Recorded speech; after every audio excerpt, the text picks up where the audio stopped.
right, here we go. Welcome in, everybody. Glad to see you on this Sunday night. We don't have a game to talk about, but we have games and polls to discuss. Well, not really, because as you guys know, the coaches poll anymore doesn't matter. The AP poll, while certainly a sign of things to possibly come, does not matter anymore. What matters is what happens on Tuesday, and more specifically, what happened on Saturday. Did Ole Miss get help this weekend in the bye week? Did their college football playoff chances improve after the results this weekend? So we'll go through a couple of the results. I think they got a little bit of help, and I think they got hurt. Hurt's a relative term. They got a little bit of help, and then they didn't get some help in others. So we'll talk about that. We'll get to your comments for the next 30, 45 minutes or so. Also, basketball won yesterday. I don't know how many of you actually watched it. With all due respect, there wasn't many of you there. So I don't know how many of you watched it on television, but that could end up being kind of a nice win for Chris Beard and the Ole Miss basketball team. So maybe we'll talk about that later, but more focused on football tonight on this edition of the Rebel Report. My name is Michael Borky. I'm really glad that you guys are here. If you have not subscribed already, I would invite you, please do so. Wherever you get your podcast, just search Rebel Report, subscribe, and leave a rating and a review. I know that Friday's episode and this one to this point will not have been uploaded yet. There's been some issues, login issues with the host site where Super Talk hosts all of their podcasts. I have yet to get in with their support, their help people. That should happen tomorrow. Apparently they don't keep weekend hours. So hopefully sometime tomorrow, this will get uploaded in podcast form. But please, in the meantime, subscribe to it. And if you like what you hear, leave a rating and a review, subscribe, and all that on the video as well. If you're watching here on my channel or over on Super Talk's YouTube, I'm just glad that you guys are here in this edition of the Rebel Report. And all of them are presented by the Gregory Law Firm. No longer in Saltillo, Mississippi. He's in Fulton, but it doesn't matter really where he is. It's about where he can serve you, and it's in the entire state of Mississippi. If you're a small business owner and you may need some legal advice, or you are interested in starting a small business and don't really know where to go, the Gregory Law Firm, DJ Gregory, has got you covered. Also, personal injury. If you've been personally injured and you don't know where to go or don't think that somebody's out there that can help you, DJ Gregory, the Gregory Law Firm, 662-397-9799, 662-397-9799. Don't delay, call DJ today. The Gregory Law Firm presenting the Rebel Report. So we did the, what games to watch for guide going into the weekend. So we'll kind of hyper focus on those, although we did almost get an upset with Oregon and Wisconsin. And yes, I know Oregon's undefeated, but what you saw again, even in that game, is how vulnerable everybody in college football is this year. There really is no truly dominating team like Oregon, clearly vulnerable. Ohio State, offensive line issues, struggle to run the football. Frankly, I know he had a good day, but I think they're kind of limited at quarterback. You can go down the list, and we can talk about all the ways that all of these teams are flawed. You saw some of that in Oregon this weekend, but them winning or losing impacts Ole Miss not at all. Texas, Arkansas could have, and it did not. Arkansas could not pull that win off. That could have helped Ole Miss in a couple of ways, of course. Arkansas could have really boosted Ole Miss's dominating win there from just a few weeks ago. And Texas's resume at the present is kind of a joke for an SEC team. They've played 10 games in the SEC, and their resume it's the worst among contenders in the league for sure. And that would have at least given Ole Miss a compelling case over Texas for sure. Neither of those happened, although, I don't know if you guys watched that game and came away thinking that Texas is anything other than a benefactor of schedule. I think Texas, among the contenders in the SEC, we're talking Alabama, Ole Miss, Georgia, even Tennessee. There's a real chance they lose to Texas A&M soon. I think Texas is behind on that tier. I don't think they're getting any better. I think offensively line plays an issue. I think Quinn Ewers is okay at best, just not at all impressed with Texas. They've got some really good pieces defensively, but Ole Miss didn't get some help there. But Texas got exposed a little bit. At least I think they did yet again, because I know Georgia already did that. So didn't get any help there. Kansas BYU, that game helped Ole Miss, and here's why. I think, now we don't know for sure, of course, because the committee hasn't done this yet. I think that this is now, and a lot of people do, guaranteed that the Big 12 now is only a one bid league, because there was a scenario in which BYU went 12-0, got to the Big 12 championship game, and lost to Colorado and still made it. Would they have earned it?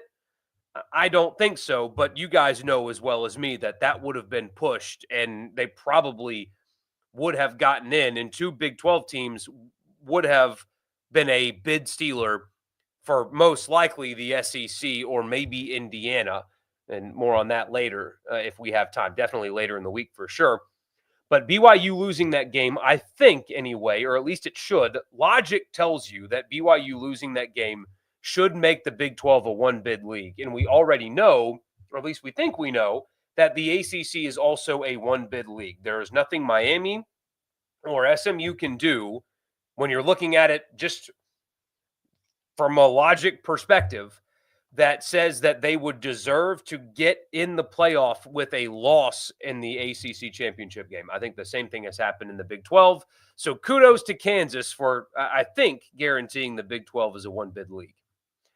Tennessee, Georgia. Now, as I told you guys, Haydad kind of talked me into thinking that Tennessee winning that game would have been better for Ole Miss, because if all goes normal, the SEC is very likely going to get 4 teams.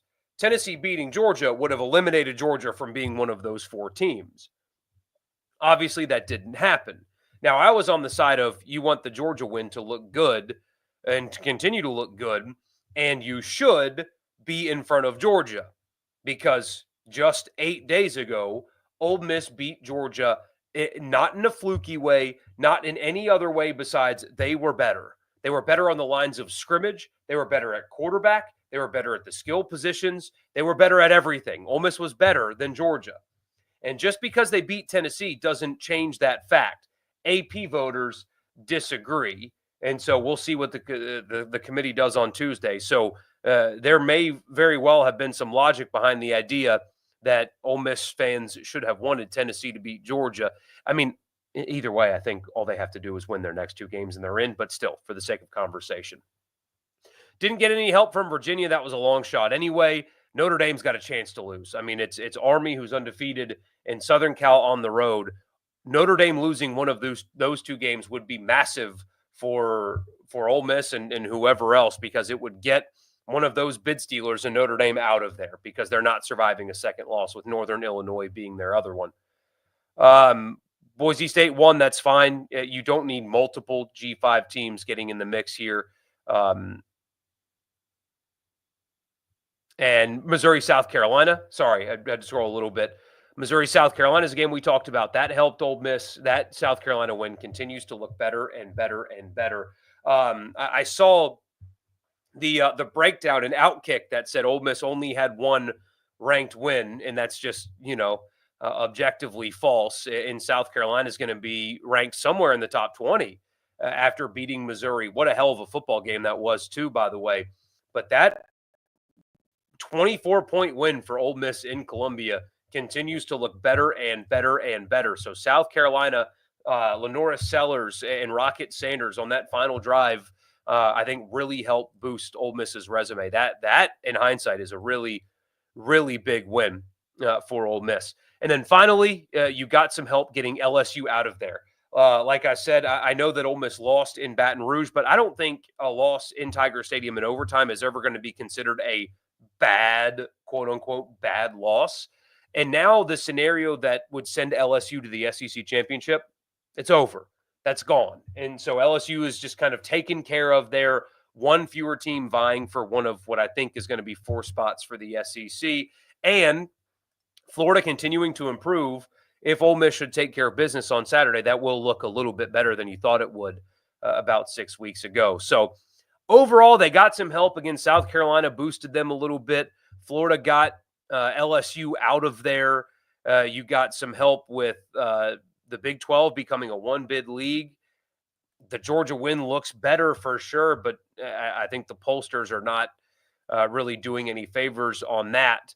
And Texas could not get it done in Arkansas. So a bit of a mixed bag here. Ole Miss will move up inside of the top 10. They certainly should move up in front of Tennessee and BYU.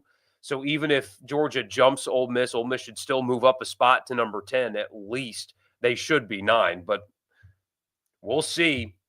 But either way, got a couple of losses in front of them, teams that should end up behind them. And college football takes care of itself. You have 2 more weeks of games and of losing to happen. If they take care of business, they will make it, especially because they did get a little bit of help this weekend. So we'll get to your comments after I tell you the podcast is brought to you in part by Advantage Business Systems. Check them out online at absms.com. Advantage Business Systems has you covered for all of your Mississippi office technology needs. So if you're anywhere in this state and you need technology in the office, copiers and printers and mail machines, stuff like that, all the way up to cloud storage and data security, absms.com is the website. Tell them I sent you. You'll get a complimentary office technology assessment. So you tell them what you need and what your budget is, and they will find a solution for you on me. That's Advantage Business Systems, absms.com. The podcast is also brought to you in part by Priority One Bank. They make you their priority every single day with their online banking platform. It's a one-stop shop, so all you need is an internet connection, and you can do whatever it is that you need to do with your money. Bank with me at Priority One Bank. All right, let's get to the comments. Welcome in, Borky. Brandon, glad to see you, man. Glad to see you. Hope you had a good weekend. Just curious what the average ticket price is going to be on a playoff ticket. Frankly, I have no idea. I mean, hundreds and hundreds of dollars on the secondary market. I really hope that the schools or whoever's in charge of it does not try to screw over the season ticket holders. If you're a season ticket holder, you deserve the opportunity to go to the playoff game without having to, choose between that and Christmas presents for your kids. The face value of the tickets should be affordable for season ticket holders. And I am not holding my breath on that, but that is what it should be. That would be the right thing to do. The fans deserve that. And if they try to price gouge you, that would be really, really pathetic. So I hope that's not the case. Secondary market, good luck. But for the season ticket holders, they deserve a chance to have an economical playoff game. You'd say Ole Miss's chances improved some, especially with Georgia, Carolina, and Kansas winning. We'll see on Tuesday. Georgia jumps Ole Miss in the AP. Yeah, and you know what's funny about that? So Alabama's in front of Georgia, right? It's Alabama, Georgia, Ole Miss. Alabama beat Georgia. Ole Miss beat Georgia. So if the head-to-head doesn't matter, right? If that's just not a thing, if we can just disregard it, then why is Alabama ahead of Georgia? Georgia's losses are to Ole Miss and the aforementioned Alabama, both on the road.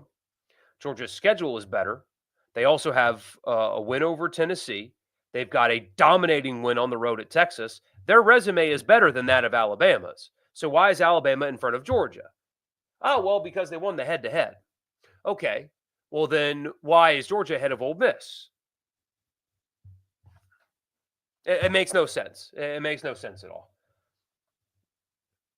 Watch the highlights. Basketball looked like they played much better. Yeah, I'm still concerned about size and physicality, but I mean, they're going to look really good sometimes. It's a team that's going to be shot dependent. And I know, like, breaking news more at 11, when you make shots, you win basketball games. But I don't think, at least right now, that this is a team that's going to be capable of winning ugly, if that makes sense, on a night when their shots aren't falling.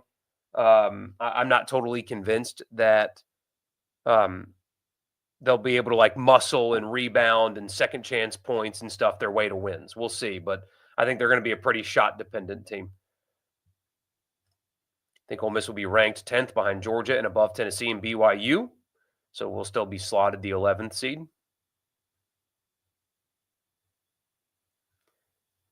Do they have a shot to get Knight? You talking about the quarterback? I have not seen any movement on that. I know there's another blue chipper that's going to be visiting during the Egg Bowl, or at least that's what's scheduled. So I don't know. Recruiting changes all the time. It would be a good pickup if they can get him. Certainly, I just when it comes to quarterbacks in particular, it's hard to know because I mean next year obviously he's not going to be playing for Ole Miss, and the year after probably won't either. Um, so then, is he going to stick around? Is Maddox the guy who's older than him in the system already? Is he? It's a lot, but we'll see. What are the chances that the College Football Playoff Committee puts Georgia and Tennessee ahead of Ole Miss? Well, Tennessee has no claim to be ahead of Ole Miss right now. Um, they really don't, in my opinion. Ole Miss's resume is better by pretty much every measurable way. My guess is that they're going to put Georgia. It's going to be Georgia, Ole Miss, Tennessee would be my guess. If the Big 12 wasn't already a one-bid league, BYU losing locked it. The title game could be Arizona State versus Colorado. Hey, Arizona State's playing really good football right now. Ole Miss's best wins are looking better. They spent the week rating the recruiting classes of their biggest rivals. Good bye week. Yeah, was a good bye week on the recruiting trail. The flip announcement from Devin Harper, which by the way, Ole Miss flipping blue chip offensive lineman from LSU got a Louisiana blue chip offensive lineman flipped from LSU to Ole Miss. Do you understand how rare that is? How like impossible that feels? And they did it, but the timing of his announcement was diabolical. I mean, everybody knew it was going to happen before, but just waiting until they lost to Florida and watching Brian Kelly act the way he did on the sidelines before he flips was diabolical. Helmet bias is a real thing, and you're suffering with me as a Pels fan. Man, last night was so frustrating. I mean, you play such a good game. You have a bunch of guys that would never see 10 minutes in any other way, but you've been bitten by the injury bug so bad, and you're beating up on the Lakers and playing well, and then you just step all over your own 2 feet in the final minute and a half. Georgia Tennessee went about how he thought it would. Ole Miss is a better team than Tennessee, and Georgia had a get-right game. I think Ole Miss is still better than both. The Ole Miss that's playing right now, yeah. Is Ole Miss still recruiting a Kylan Deere? I don't know. I don't think so, but I don't know. Shout out to South Carolina for winning the game of the weekend. Missouri showed a lot of fight with Cook back, but Carolina keeps their hot streak. That was a fun football game. Aesthetically unpleasing. Bad uniform matchup, but otherwise, yeah, that was – Sellers is getting better and better. South Carolina is going to be a force next year. I mean, I assume that because of the momentum that they have and the quarterback thing that they've got figured out, they should be pretty attractive in the portal. I wouldn't be surprised if South Carolina is like a preseason top 20 team next year, if they can hold on to Stewart especially, which I think they're going to. You know, it's an Ole Miss show, but Josh Hubbard is a different player than last year. He's more explosive driving the ball. He's special. He's absolutely special. And it seems like he's consistently making shots more so than he was last year. He's a little bit streaky at times. And I mean, he had a great season, so it's kind of a dumb thing to say, but I do think that he's a more consistent scorer so far this year. Should we be worried that Ole Miss had trouble punching the ball in against Georgia? Great between the 20s, and then Stahl could have been their own 52-17 type game. Maybe, but I do think on the final 2 possessions for Ole Miss that ended in field goals, they got conservative by design because you knew in that moment your defense is not giving up multiple touchdowns. It's not happening. And so you could see it in the play calling, in red zone play calling or cross the 50 play calling anyway. In each of their last 2 field goal possessions, you could tell it was like all right, bleed some clock, run the football. Don't create a situation in which you can turn it over where there could be a pick 6 or just a turnover. Just get points and you're going to win the game. Lane Kiffin game manages like an NFL coach.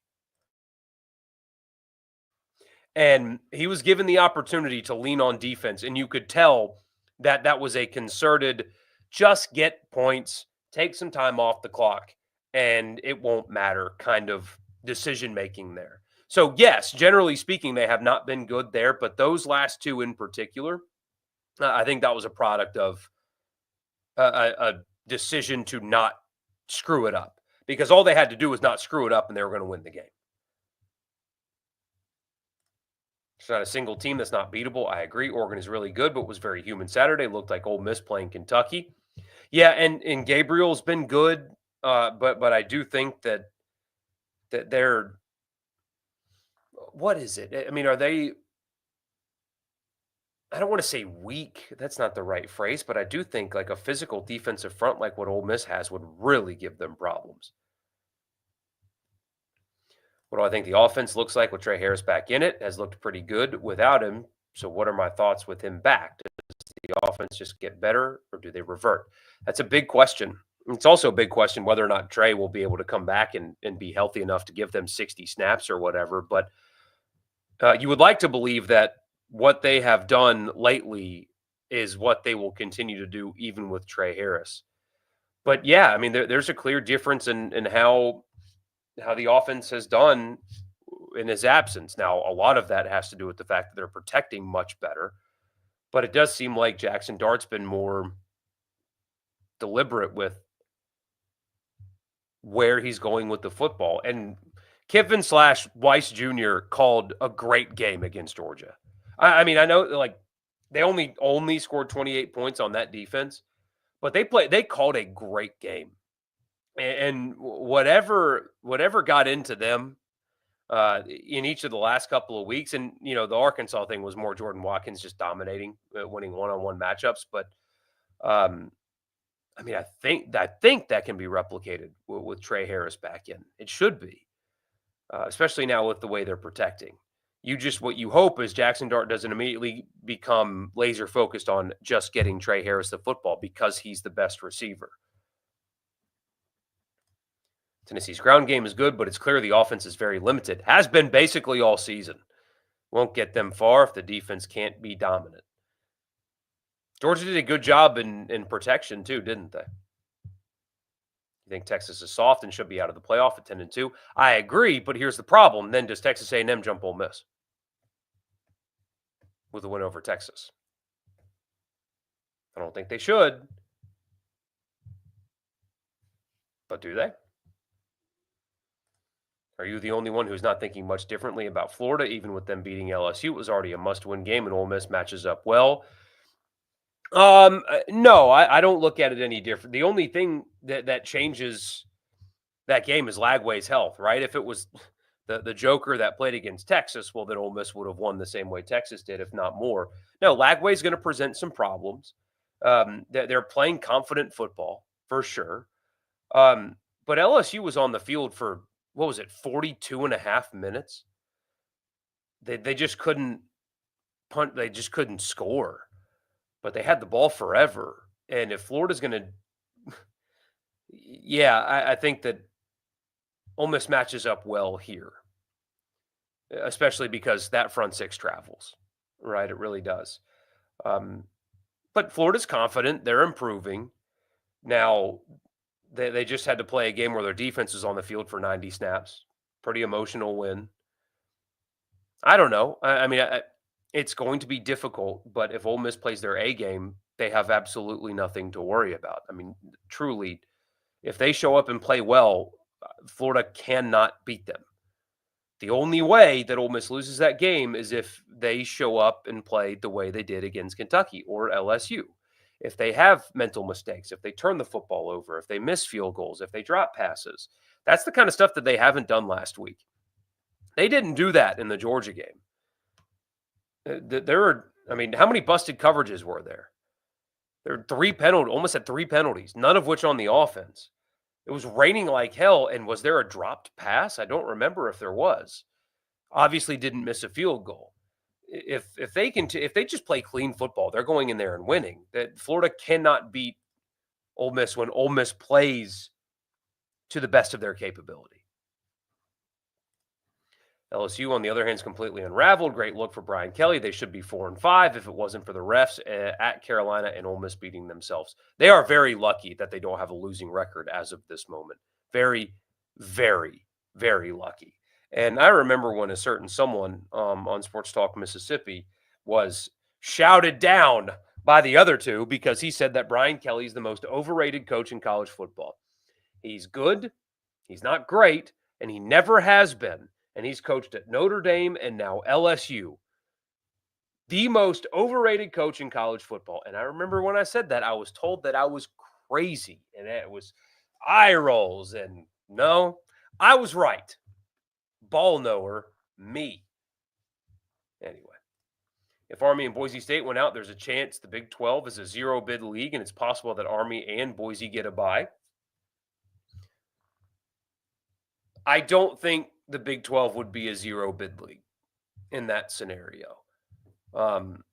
There's a better chance that Boise would get left out because Army would be undefeated. Boise's best resume line right now is a loss. That is their best resume line, is they played Oregon close.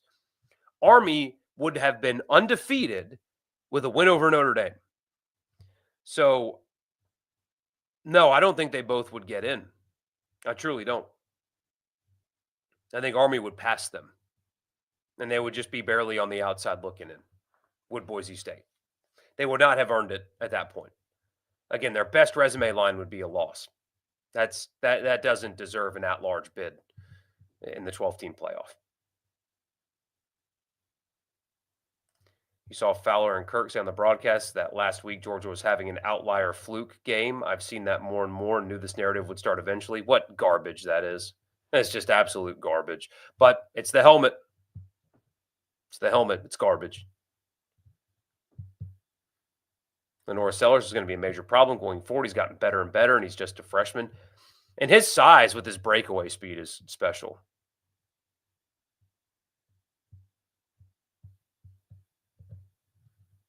Pat, the only way that makes sense is if you consider the helmets. If the helmets were reversed, would the same thing have happened? No. The answer is no. Line came out, Ole Miss minus 9.5 at Florida. Sounds about right. Sounds about right. The SEC should go back to divisions. They will not, but they will go to 9 conference games, and that will help a lot of this.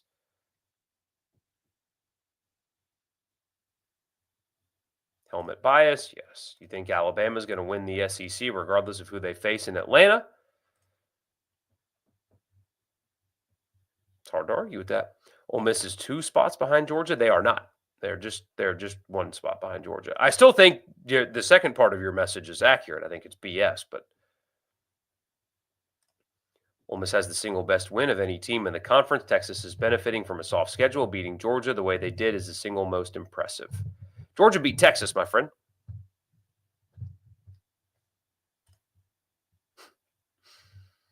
Georgia lost to Alabama. Georgia beat Texas. That is Texas's only loss. What do I think the score will be Saturday? 42-24. We'll go with that for right now. Can't ignore the hot streak the recruiting is on. I expect that to continue. Frankly, it's going to get better. It's going to get better. Tennessee beat Alabama, so Tennessee should be over Alabama. Then Tennessee, Alabama, Georgia conundrum leaves the head-to-head argument moot. But yes, Georgia should be ahead of Alabama and Ole Miss because of strength of schedule. I don't agree. I do not agree at all. But I'm glad you're here and respect your opinion. I do not think Georgia should be ahead of the 2 teams that beat them. I don't agree with that at all. Especially when all of their records are the same. Tennessee fans are salty about this weekend, as you might expect. Whew, yeah. Yeah, they are. Just wait until Vanderbilt beats them. What are the chances Walker Howard returns to Ole Miss next season? I mean, most people think it's a foregone conclusion that he transfers. I have actually heard otherwise, but who knows for sure? Who knows? Shane Beamer's proved me wrong. Me too. And I like him. He seems genuine. And like what I like about him is he's pro fan, and you guys know me. I talk about that probably too much, but Shane Beamer's pro fan. He has great perspective of who's actually paying the bills and understands that, and I really like that about him.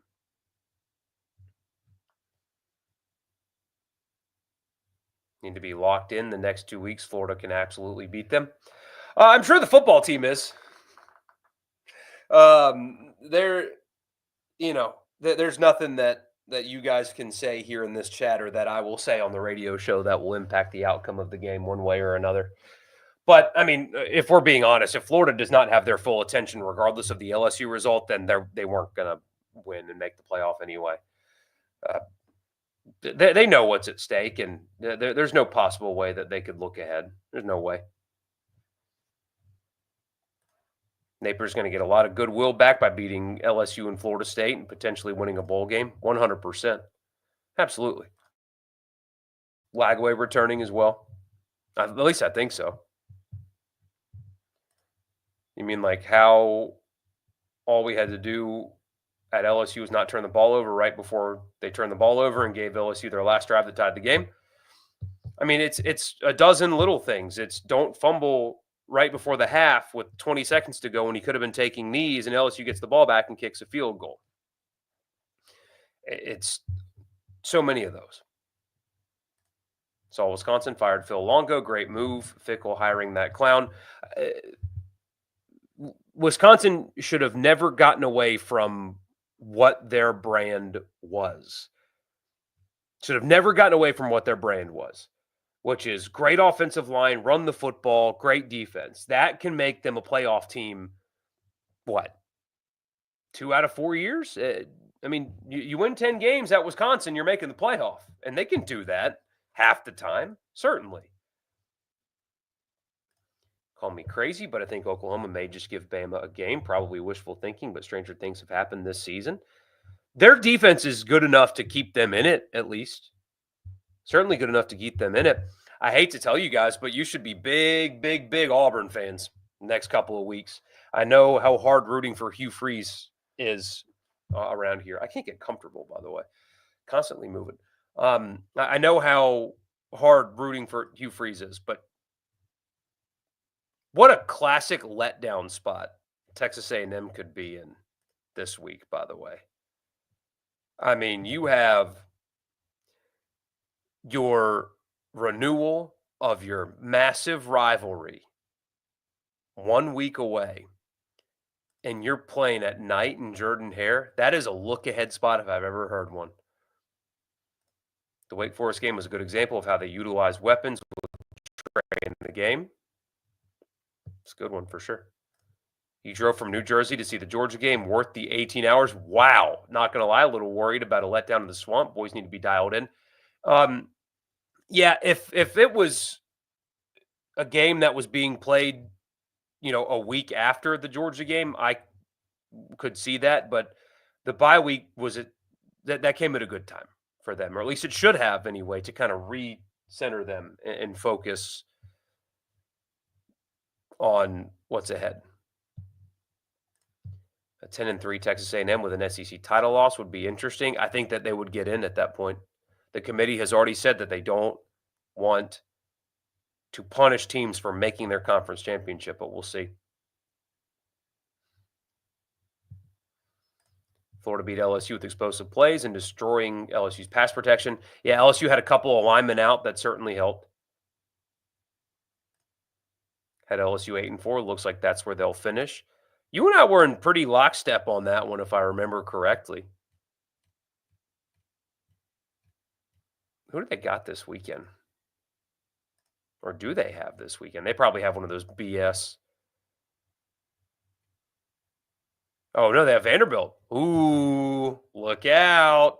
Look out. LSU is now out of it. You could have quit alert. Clark Lee's guys aren't quitting. Look out.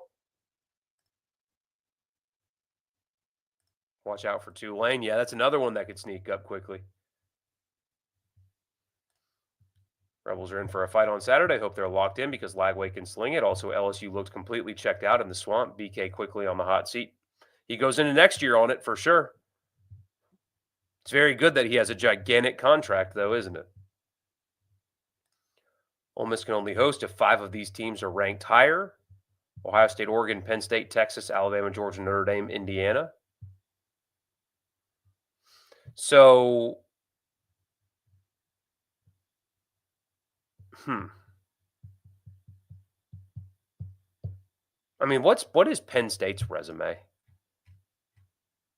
What's their best win?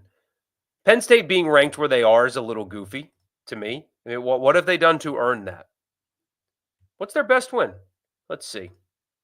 Who are they playing this weekend? I bet it's a joke. You ready? Oh, they're at Minnesota. Look out. But let's see. Penn State's best win. They're ranked number 4 right now. Maybe at Wisconsin. West Virginia. And they lost at home to the one decent team they played. You just don't think Florida can do what they did to LSU and Ole Miss? I agree. Love how everyone has suddenly forgotten what Ole Miss did just 1 week ago. I mean, each of the last 3 weeks, I mean, it's not even just a week ago.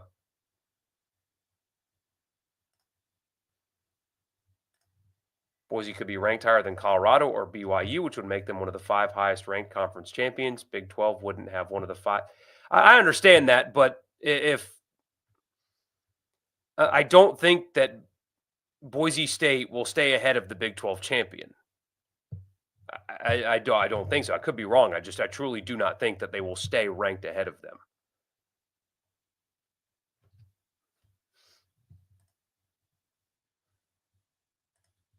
Join late. Just want to let you know. Look forward to these streams and never miss one. Always. Thanks, Adam. I appreciate you, man. Thank you.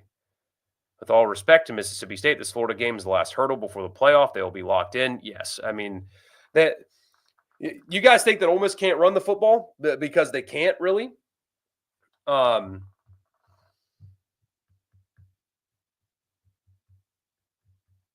Wait until they play Mississippi State. You say Walker Howard has already been tampered with by brother Hugh. Howard will be in Auburn next year. Well, Hugh's tampering with everybody, and he's done that 2 years in a row and still can't get a decent quarterback to play for him. So just because it's happening doesn't mean, doesn't mean he's going to go.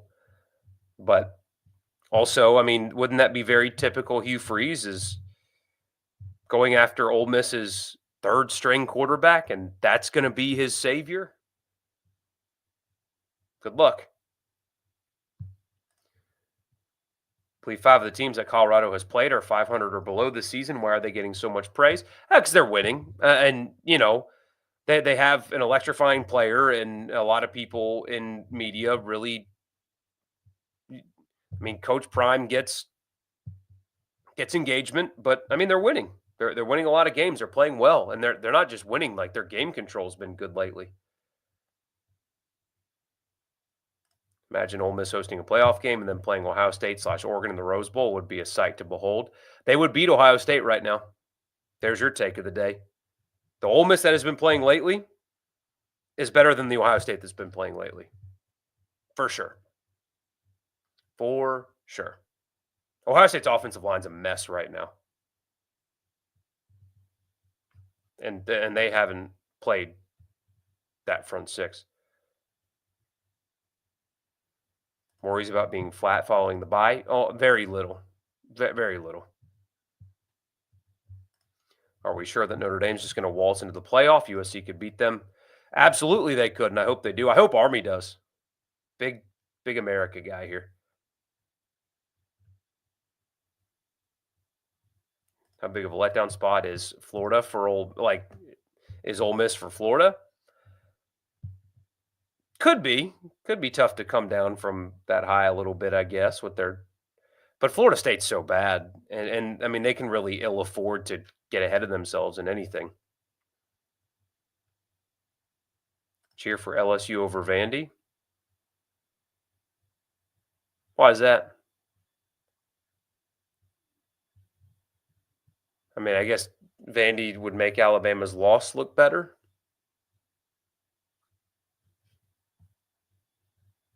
That game might not make much of a difference there.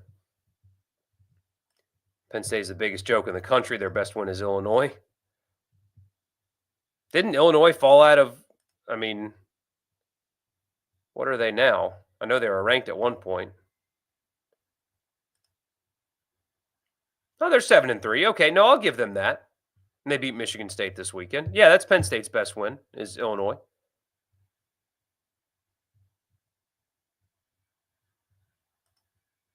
Who lost to Oregon by 29 and Minnesota by 8. But yeah, I guess that's it. Almost at 9 is really the 11 seed. Yep. Whoever draws Penn State should throw a parade. Or Indiana if they make it. LSU had running lanes on Florida. Look to see if Ole Miss can get a ground game going. I'm certain they're going to try. You were rooting for Florida on Saturday? I kind of was too. Travis Hunter is legit, one of the best players in college football. No issue if he wins the Heisman. Dart deserves an invite, though. Yeah, he would be my vote because it's the most outstanding player in college football. Jackson Dart's numbers are very, very good. Now, he had the stretch of poor play in those 3 weeks, but even the numbers in those games are still, like, not bad, right? Has not turned the football over. His numbers are a lot better than Dylan Gabriel's, but Gabriel's team is undefeated, so watch, he'll get the nod. I mean, people are going to stand for Cam Ward, but who's Cam Ward's best win? What is his best performance this year? The Hail Mary to beat Virginia Tech at home? Hunter deserves the Heisman. Yeah. The bye coming this week was an excellent spot. They lobbied for getting this game at noon, like we discussed in the offseason. Yep. Penn State is the same exact team as last season. I think they might even be worse.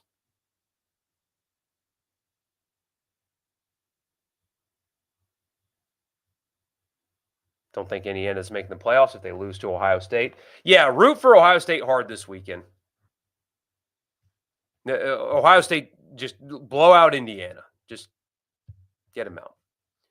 Also, why should any SEC team schedule anyone in the non-conference? Obviously, it doesn't matter, like Michigan last year. I mean, you're starting to see games get canceled for a reason, aren't you? So, yeah. Good stuff, guys. We'll be back on Tuesday, so we'll get the rankings on Tuesday, and we will have a lot to talk about on Tuesday. Should the Big 12 get an auto bid if we're being honest? No, there should be no auto bids if we're being honest. There shouldn't be any. The ACC does not deserve an automatic bid. Like, I'm less worried about the Big 12 than I am the ACC. Hope they're not overlooking the trip to the swamp. Now, I mean, again, if they happen to be overlooking this, then it doesn't matter. Then they don't deserve to make the playoffs if they are not looking at this game with intent. I'd be shocked beyond measure if they are overlooking this game at all. That would be malpractice. So, and yeah, it'll keep working itself out. It always does. But come Tuesday, we will have some we will have the rankings to discuss. How about that? Thank you guys so much for tuning in. As always, we'll be back live after the rankings get released, 8 o'clock on Tuesday night. I'll see you then. You guys are the best as always, and I'll talk to you then.